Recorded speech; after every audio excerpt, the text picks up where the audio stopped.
जय हिंद प्यारे बच्चों, स्वागत है आपके अपने channel Sonu sir math class में। तो हम उम्मीद करते हैं कि आप लोग स्वस्थ होंगे, मस्त होंगे।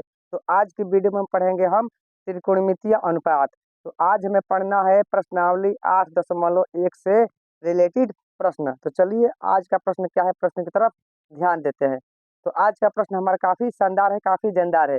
अगर इस क्वेश्चन को आप नहीं पढ़ा तो कुछ नहीं पढ़ा, क्योंकि ऐसा क्वेश्चन बोर्ड की एग्जाम में 99% आता है। तो चलिए आज के प्रश्न की तरफ ध्यान देते हैं कि आज का हमारा प्रश्न क्या है। यदि कोट थीटा बराबर M square minus N square बटा में 2mn हो तो अन्य सभी त्रिकोणमितीय अनुपात ज्ञात करें। तो आज का सवाल तो काफी इंपोर्टेंट है, लेकिन आप लोग से यही कहेंगे कि आप लोग अगर नए होंगे तो हमारे चैनल को सब्सक्राइब करना न भूलिएगा, और पुराने हो तो ज्यादा से ज्यादा शेयर कीजिएगा। तो चलिए अब प्रश्न की तरफ ध्यान देते हैं। प्रश्न क्या कह रहा है, कोट थीटा बराबर two M square minus N square बटा में 2mn। अगर इस तरह का क्वेश्चन देगा तो आप क्या कीजिएगा, सबसे पहले एक समकोण त्रिभुज बनाइएगा, नहीं तो आप फंस जाइएगा। अगर आप इसको हल करने में अक्षम होते हैं तो दिक्कत हो जाएगा, इसलिए आप सबसे पहले समकोण त्रिभुज बनाइए। समकोण त्रिभुज में हमको क्या मालूम हुआ, तो लंब, आधार और कर्ण, ये तीनों पता चल जाएगा कि लंब कौन सा कहलाता है और कर्ण कहाँ है और आधार कहाँ है। ये तीनों जगह पर हमने लिख दिया। आपको समझाने के लिए हमने क्या किया, तीनों को लिख दिया। तो कॉट थीटा बराबर क्या होता है, अब बात करते हैं।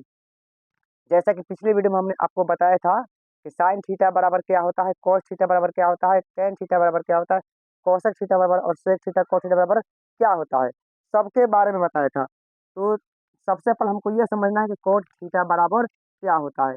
तो कॉट थीटा बराबर बाबू होता है आधार बटा में लंब। क्या होता है बाबू, तो आधार बटा लंब होता है। तो हम यहाँ पर लिखेंगे आधार बराबर एम स्क्वायर घटाओ एन स्क्वायर, और क्या हमारा है लंब, लंब भी दिया है 2mn दिया है। तो हमको अब ज्ञात क्या करना है, तो हमको अब ज्ञात करना है कर्ण। क्या निकालना है भाई हमको, तो कर्ण निकालना है। तो कर्ण का सूत्र आपको पता नहीं है तो कैसे बनाइएगा। तो सबसे पहले यहाँ पर कर्ण का सूत्र भी समझ लीजिए। तो कर्ण का सूत्र क्या होता है, रूट अंडर लंब स्क्वायर जोड़ आधार स्क्वायर। ये हमारा कर्ण का सूत्र हो गया। इसी सूत्र पर हम अब आगे बढ़ेंगे। तो कर्ण निकालने के लिए हम क्या करेंगे, सबसे पहले इन दोनों को हम सजा देंगे। सबसे पहले हम इसको लिख देते हैं ताकि सीधा रहेगा। इसको भी लिख सकते हैं लेकिन इसको लिखने से और अच्छा रहेगा, M square minus N square, यही ना दिया है यहाँ पर, का होल स्क्वायर जोड़ 2mn का होल स्क्वायर।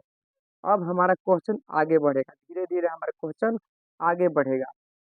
तो हमने 8वीं 7वीं कक्षा में ए प्लस बी का होल स्क्वायर या ए माइनस बी का होल स्क्वायर तो पढ़ा ही होगा। तो वही हमारा फॉर्मूला यहाँ पर काम करेगा, ए माइनस बी का होल स्क्वायर। समझ लीजिए, यहाँ एक जगह एम दिया है और बी का जगह एन दिया है, यहाँ पर पावर दिया है, यानी कि स्क्वायर दिया है। तो ए माइनस बी का होल स्क्वायर क्या होता है, इसको भी समझना काफी जरूरी है। यानी कि सूत्र पर चलेगा खेला, यहाँ पर बिना सूत्र का खेला होने वाला नहीं है। इसलिए आप लोग से यही कहेंगे कि पहले सूत्र की तरफ ध्यान दीजिए, जितना सारा फार्मूला है उस पर ध्यान दीजिए, तब इसको आप हाथ लगाइए, नहीं तो ये बनने वाला क्वेश्चन नहीं है। तो हम क्या करेंगे, ए स्क्वायर माइनस 2ab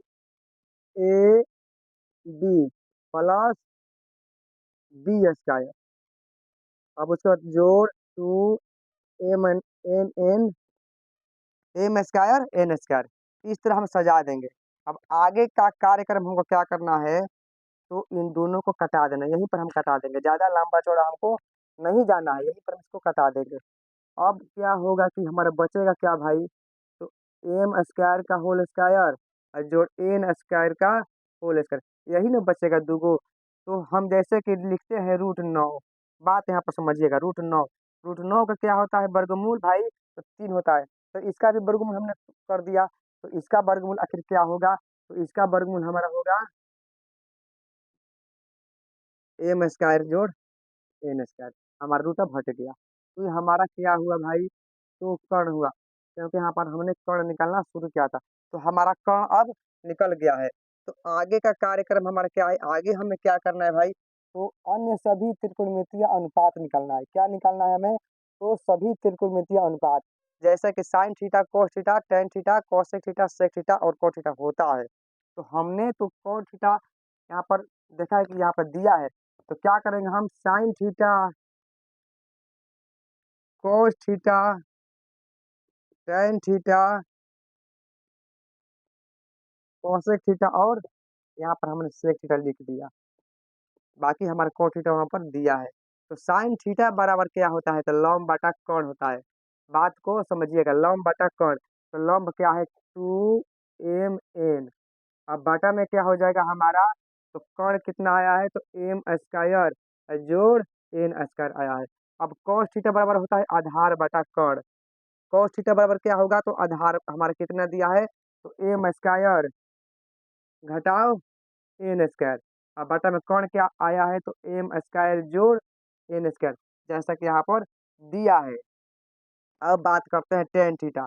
तो लंब बटा आधार होता है। तो लंब यहाँ पर दिया ही है 2m n। अब बटा में आधार, आधार कितना दिया है? तो M square minus N square. अब कोसेक थीटा और सेक थीटा तो हमारा अपने आप निकल जाएगा। पूछिए कैसे निकलेगा?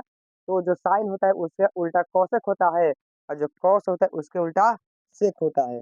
तो कोसेक थीटा बराबर क्या हो जाएगा? M square plus N square अब बटा में 2m n। और सेक थीटा बराबर क्या हो जाएगा?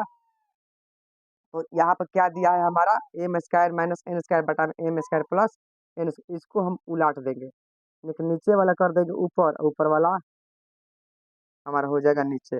इस तरह हमारा सभी त्रिकोणमितीय अनुपात अब ज्ञात हो गया।